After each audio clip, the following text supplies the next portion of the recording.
Welcome to the While You Were Working podcast, presented by Rogue Marketing.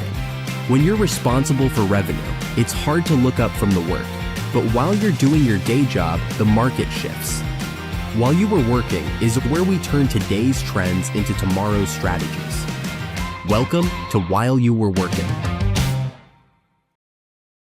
Welcome to While You Were Working, the podcast for revenue accountable business leaders wanting to stay ahead of the curve. It's hard to keep up with the trends and insights shaping business when you're busy driving growth. And the world moves fast while you're working, so on today's episode, we're going to shake it up just a little bit. Today, you have both managing partners of Rogue Marketing. I'm Chip Rosales, and this is my partner, James Loomstein. Rogue is a strategic marketing agency that helps clients defend their marketing spend. We're business builders who carry a marketing toolbox, and we're so excited that you're joining us. Now, on every podcast episode, and then multiple times each week on our social channels, we share articles and resources that can really shape business thinking, but are pretty easy to miss while you're working. So today we're going to spend the entire episode sharing our perspective on resources we've recently seen that we think listeners like you might value. All right, so I know you've been noticing something I think that a lot of B2B brands are just now waking up to, and it's a shift towards experience. Yes. So much so that you've actually been writing about it recently. So can you break down a little bit what you're seeing and why we should be paying attention?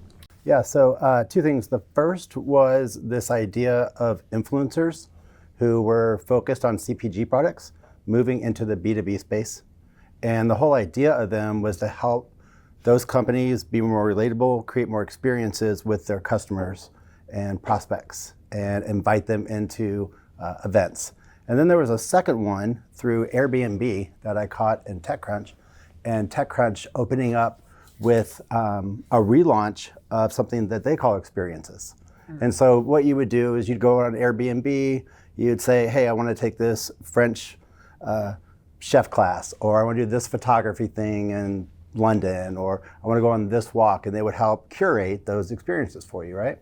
Well, they launched it in 2022, let it go. They launched in like 10 different cities and maybe like 15 different categories, something like that. And then recently relaunched it with about 19 different categories in about 650 cities. And so one thing that I have learned by working in digital marketing for the past 20, 25 years has been that platforms do not test new features by accident, right? So there is a team somewhere, whether it's LinkedIn, YouTube, Instagram, TikTok, that is there focused on like, what's the next thing we are going to do that is going to help move our business forward. And so when these big platforms do something like this, there is also an opportunity for you, the business owner, to incorporate it into your processes and your systems. And what does that look like? That looks like things like maybe we are curating visits for our prospects to our factories. Instead of just coming to our factory and taking a tour or to our manufacturing plant, we're actually curating an event around it, where maybe they're actually there to help with product development. Maybe we are giving them insights and in-depths of what we're building, what we're working on. Saw something in those articles, I think it was a McKinsey report, and it was showing that companies that are leading in this customer experience level, they're growing their revenue 2 times as fast. So I think you're onto something there. I was also thinking about this as well, because experiences can be things like the cooking classes that you're talking about, or going out to someplace, or bringing them to our scenario, but it's also about reducing friction. Mm-hmm. And an experience that reduces friction is really the name of the game. 100%, and I think it does 2 things. Number one is if you reduce friction, you make it easier for people to buy from you, to engage from you, to onboard with you. That also leans into like retention and referrals, right? And so if I'm a business, and instead of just thinking about like, hey, we're trying to lower our cost of customer acquisition, or we're trying to increase lifetime value, maybe there's also opportunities to think about like, well, how do we incorporate experiences into our process that drive more retention, that drive more referrals, and drive more revenue? And so going back to that McKinsey article, you'll kind of see like the graphic up here is that, yes, we can look at those things like in tourism. Obviously, it matters a lot in tourism. But if you zoom out a little bit and look at things like banking or insurance or electrical, and just sort of like this graph about what happens when you intentionally work on experiences and creating opportunities for recommendations and how that drives referrals. And then as a byproduct is actually pushing up their revenue as opportunities for them. So businesses today, I think that we are desperate to get out. I think people are looking for connection and opportunity and being with other people and engaging. And if we can incorporate sort of this sort of like Airbnb style of business into our businesses, I think that there can be a direct impact actually on retention, referrals, and revenue. Yeah, I think you're onto something, and I think it's no accident. So it actually lends itself into this other piece of research that we found, which was about search and the future of brand visibility. And so something I think that more marketers need to be thinking about and watching more closely is what's happening between search, shopping, and generative AI. There's 2 recent articles that are highlighting some of what's changing. And so the first one came from TechCrunch. It was reporting that OpenAI is upgrading ChatGPT with some built-in shopping capabilities. All right, so this is a really cool innovation here, because now you don't just have to go to ChatGPT for recommendations, say, hey, just show me the best running shoes under 150. It's actually returning product results along with the links, the pricing, and the reviews. So that's search, comparison, conversion, all without Google. Forbes then took it a little bit further, because it was arguing that it's not just about a new way to shop, it's actually a threat to digital advertising altogether. And the reason that was because chatbots are kind of the front door of the web. As they become that front door, they're starting to control what brands are actually getting surfaced. And ads, the way we think about them, might actually disappear because it's going to be done in favor of AI curated recommendations. So in a world that's got fewer ads, brands really have to start acting more like the publishers that we've all been trying to become, but we're going to have to do that a whole lot faster and a whole lot less like advertisers. And actually, like more at scale is writing and creating brand for the influence of AI agents, for the influence of these LLMs and large language models. And so every company and every marketer and agency, and over the last probably like 20 years, has been pushing Google Ads, right? And targeting and keywords and all these things. And for now, like that is still a major part of what we should be doing. And as we look at the next 1 year, 2 years, 3 years out, the influence of large language models, AI overviews on what you see, what brands capture your attention, what recommendations are made, is something that brands really need to be focused on today. Is like, how do they get into that conversation? How do they create the right type of content? How do they show up as like the best answer possible for what they're doing? So you could take like the best of both worlds of keyword research and paid ads, and also mirror that with like old school SEO that is dramatically changed in how we're actually doing SEO now. But like those 2 things together are fundamentally shifting how consumers become aware of your products, how they consider your products, how they purchase your products.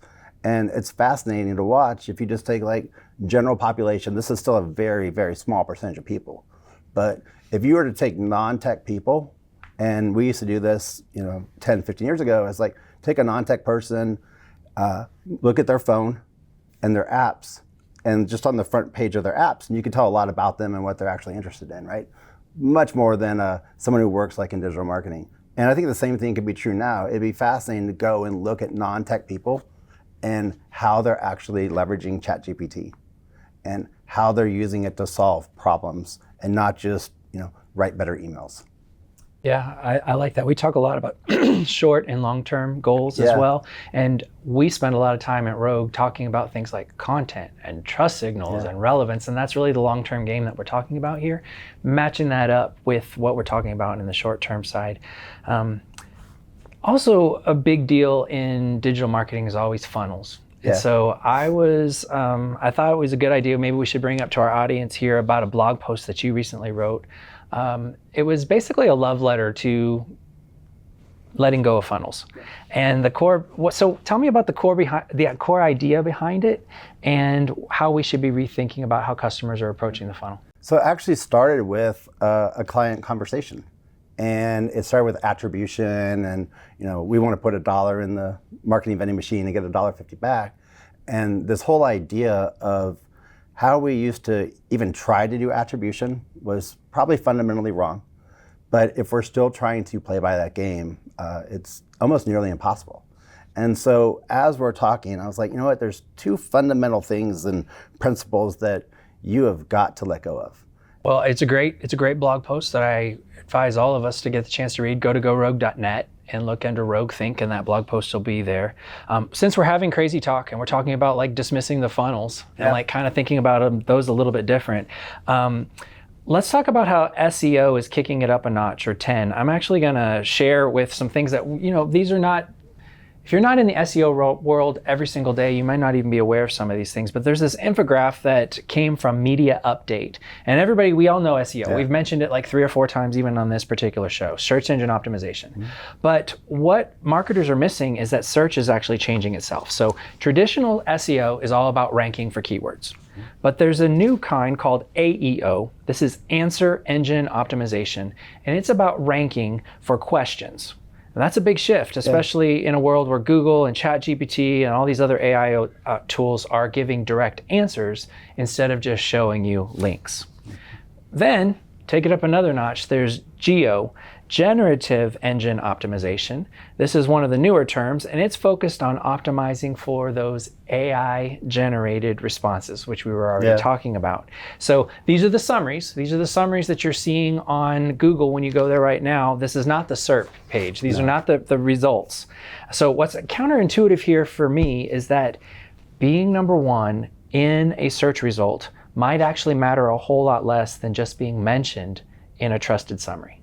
Visibility is looking a lot different. 100%. So if you look at how much AI overviews have influenced your Google search results. Yep. Last year, there was a big push on Reddit for how much Reddit responses and curated community content was influencing and showing up in Google search results, right? And so if you think about like this natural progression where back in the day, we were focused on like, how do we get a top 10 rank, right? The amount of intent people have and the knowledge they have for what they're actually looking for is dramatically higher than previous.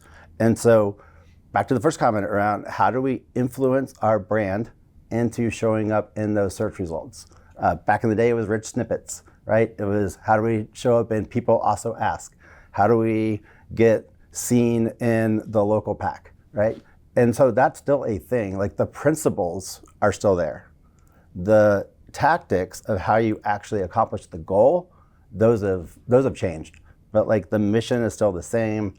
The outcome is still the same. It's just like, how do we get into that conversation and what door we walk through? I think that is actually, that's I think that's right. We can't just optimize for those algorithms as we know them. We're now optimizing for answers. Yes. And it kind of brings it all full circle. Yeah. We posted an article on the Rogue social channels saying that Google was seeing a 49% increase, I believe was the number, because in searches because of these overviews. It's making it so much easier for people. They don't have to go do all that searches, but you do have to be a trusted answer.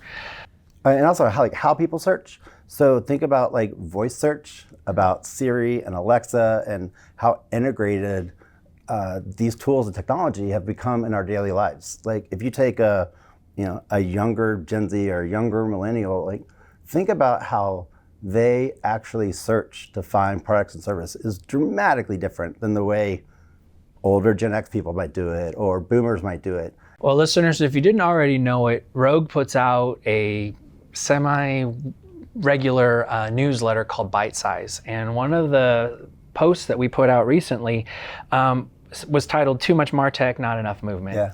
And I just think there was some really interesting things that every marketing team can relate to. Tell us a little bit about that. So this idea kind of came from looking at MarTech and talking with clients like, hey, what CRM are you using? What retargeting are you using? What social channels are you using, et cetera?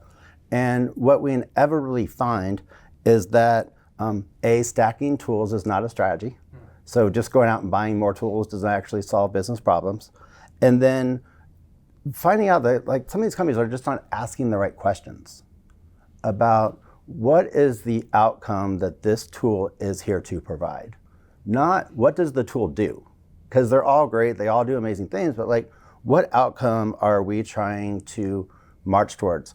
How does this tool make that happen? And so one of the things that we've sort of like developed is this capability mapping assessment. And so literally talking with directors of IT, with chief operating officers, with VPs of sales, with chief revenue officers about, hey, we have this list of technology and on them, what's pulling its weight, what's just taking up space, and what and how does this tool help us accelerate sales, or how does it improve customer retention? And if it doesn't, then we shouldn't have it. But what's actually happening is it's the classic of, software gets renewed, licenses get in again. Just auto repeat. Just whatever's there. And the byproduct of that is features aren't used. Like these technologies can do way more than you're probably aware of when you got them. They get buried in some dashboard. Then someone goes and cuts them. But really that tool might have been like an underpinning that could have unlocked so much more customer growth if the company knew what it did or how it worked or like how it integrated. And that just comes from like asking better questions. Which ones help us with smarter segmentation? Which ones help us with like personalization at scale? And really understanding like, hey, you might have these 7 or 8 tools. You might only need like 4 of them, or you actually might need all 7, and you need to be using them in this way to make the system work. But that just starts with like, asking better questions. What's the outcome we're trying to achieve? How does this tool help unlock X, Y, or Z? Yeah. Well, if you haven't figured it out already, Rogue is all about those outcomes and results and what's out there happening right now that you need to be paying attention. I don't know about you, but this was a lot of marketing change in just one episode. We do hope that these topics piqued your curiosity and it's something that you want to learn a little bit more about, and we've inspired you to dig a little bit deeper. You can find links to all the resources that we were talking about in the show notes. We'd also like to invite you to follow us on social media. So search Rogue Marketing on Facebook and X, or Rogue Marketing Agency on LinkedIn. We're always sharing insights and articles that you might have missed, while you were working. See you next time.